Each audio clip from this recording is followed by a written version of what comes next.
நீதிமொழிகள் 15ஆம் அதிகாரம் 1 முதல் 10 வரையுள்ள வசனங்களை நாம் இப்போது வாசிக்கலாம்.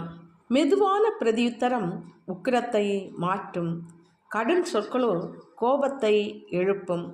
ஞானிகளின் நாவு அறிவை உபயோகப்படுத்தும், மூடரின் வாயு புத்தியினத்தை கக்கும். கர்த்தரின் கண்கள் எவ்விடத்திலும் இருந்து நல்லோரையும் தீயோரையும் நோக்கி பார்க்கிறது. ஆரோக்கியமுள்ள நாவு ஜீவ விருட்சம், நாவின் மாறுபாடோ ஆவியை நொறுக்கும். மூடன் தன் தகப்பன் புத்தியை அலட்சியம் பண்ணுகிறான், கடிந்து கொள்ளுதலை கவனித்து நடக்கிறவனோ விவேகி. நீதிமானுடைய வீட்டில் அதிக பொக்கிஷம் உண்டு, துன்மார்க்கனுடைய வருமானத்திலோ துன்பம் உண்டு.